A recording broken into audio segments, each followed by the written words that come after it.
குருபியோ நமக. காஸ்மிக் கனெக்ஷன்லேருந்து ஜெயலட்சுமி ஸ்ரீராம். இந்த குரு, சனி, ராகு, கேத்து போன்ற கிரகங்கள் ஓயாமல் பயிற்சி அடைந்து கொண்டே இருக்கின்றது. குரு என்பது ஒரு வருட கிரகம். ஒரு வருடத்திற்கு ஒரு முறை இது பயிற்சி அடையும். ராகு, கேத்து 1.5 வருடங்களுக்கு ஒரு முறை, அதாவது 18 மாதங்களுக்கு ஒரு முறை பயிற்சி அடையும். சனீஸ்வரன் 2.5 ஆண்டு காலத்திற்கு ஒரு முறை வீடு விட்டு வீடு மாறுவான். இப்படி எந்த கிரகம் என்ன பயிற்சி அடைந்தாலும் நிறைய பேர் நம்ம என்ன நினைக்கிறோம், எந்த கிரகம் வந்தால் என்ன, எந்த கிரகம் போனால் என்ன, எனக்கு ஒரு விடிவு வரமாட்டேன்றது, எனக்கு ஒரு விமோச்சனம் வரமாட்டேங்கிறது. ஒவ்வொரு வாட்டியும் ஐயோ இப்போ குரு பயிற்சி வருதே, இப்போ ஏதாவது நன்மை நடக்குமா அப்படின்னு பார்த்துட்டு இருந்தா அப்பவும் எதுவும் சரிப்பட்டு வருதில்ல.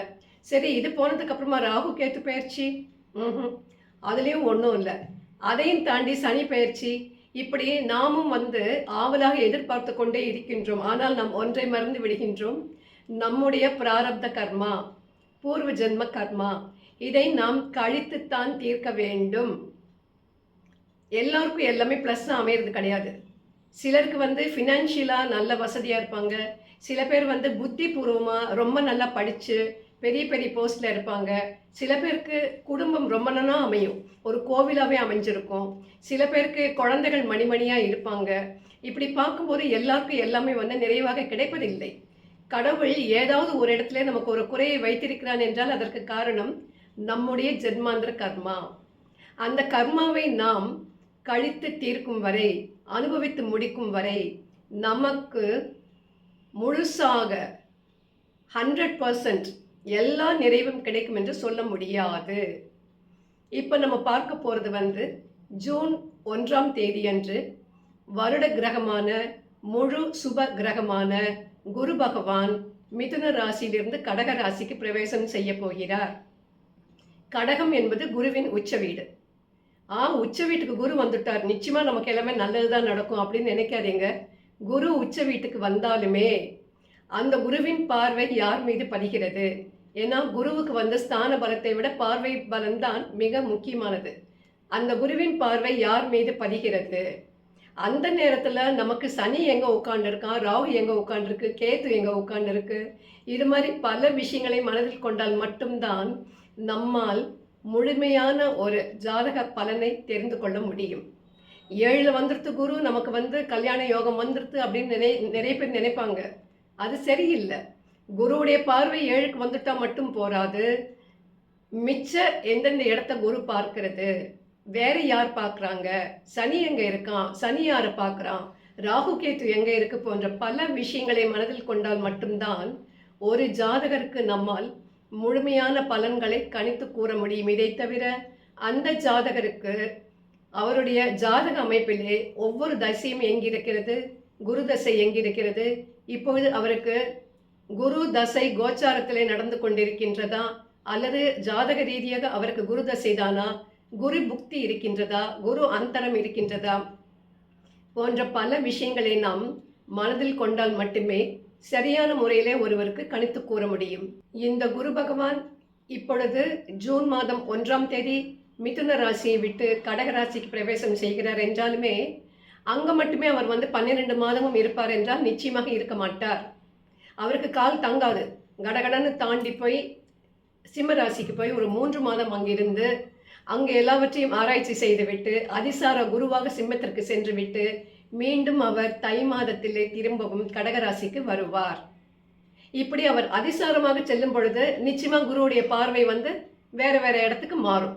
இந்த முதல் 9 மாதங்கள் இருக்கக்கூடிய அதே இடத்தை குரு பார்க்க மாட்டார். அதிசாரமாக செல்லும் பொழுது அவருடைய பார்வை நிச்சயமாக மாறும். அப்பொழுது பலன்களும் மாறும். திருப்பியும் குரு பழையபடியே அந்த கடகராசிக்கு வரும் பொழுது திருப்பியும் நம்முடைய குரு பார்வை மாறுவதன் மூலமாக நம்முடைய பலன்களும் மாறும். எனவே 2:4 என்று கண்மூடித்தனமாக ஒன்றையே மனதில் கொண்டு இப்படித்தான் இருக்கும் நம்முடைய ஜாதகம், இப்படித்தான் நமக்கு பலன் இருக்க வேண்டும், குரு விட்டாரே, குரு பார்த்து விட்டாரே, குருவினால் நமக்கு எதுவும் நடக்கவில்லையே என்று நாம் அஞ்ச வேண்டாம், அதைரியப்பட வேண்டாம். நம்ம எல்லோருக்குமே கடவுள் நல்ல வாழ்க்கையை தான் கொடுத்திருக்கிறார். நம்மை விட வாழ்க்கையிலே கஷ்டப்படும் எத்தனையோ பேரை பார்க்கும் பொழுது நாம் நிச்சயமாக தெளிவு பெற முடியும்.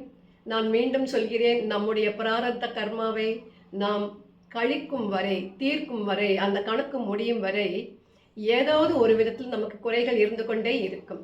இந்த குரு பெயர்ச்சியின் மூலமாக நாம் மட்டும்தான் பாதிக்கப்படுகிறோம் அல்லது நமக்கு தான் சாதகம் என்று சொல்ல முடியாத காரணம், நாம் வாழும் இந்த நாட்டிற்கும் ஏன் இந்த உலகத்திற்குமே குரு பெயர்ச்சியின் பலன்கள் நிச்சயமாக இருக்கும். ஒரு நாட்டுக்கு எப்படி ஜாதகம் சொல்றது அப்படின்னு கேட்கலாம்.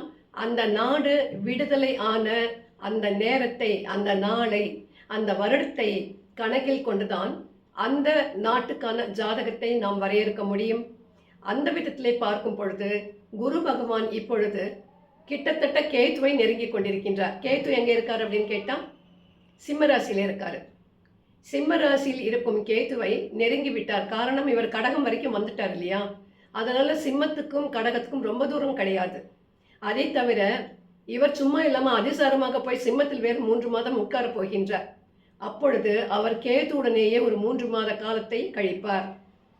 இப்படி கேத்து குருவுடன் சேர்ந்து நிற்கும் பொழுது நாட்டிற்கு பலவிதமான பிரச்சனைகள், நமக்கு பொருளாதார சோதனைகள் எல்லாமே வரும். வங்கித்துறை, நிதித்துறை, பொருளாதாரத்துறை எல்லாமே நிச்சயமாக அடிவாங்கும். இந்த குரு பெயர்ச்சியின் மூலமாக, குரு பெயர்ச்சியினால் மட்டுமல்ல, அது கேத்துவை நெருங்கி கொண்டிருப்பதால் இந்த நிலைமை நமக்கு கூடி சீர்க்கும் வர இருக்கிறது. எனவே பொருளாதாரத்திலே நமக்கு ஏகப்பட்ட உயர்ச்சி தாழ்ச்சி ஏற்படும். நிறைய விஷயத்தில் ரிசிஷன் ஏற்படும். பொருளாதார சிக்கல்கள் ஏற்படும். சுருக்கமாக சொல்ல வேண்டுமென்றால், உலக பொருளாதாரத்தை பொறுத்தவரை இந்த குரு பெயர்ச்சினால் சற்று பொருளாதாரம் ஆட்டம்தான் காணப்போகின்றது. கூடிய விரைவிலே நான் ஒவ்வொரு ராசியாக உங்களுக்கு தெளிவுபடுத்த வருகின்றேன். வாழ்க வளமுடன்.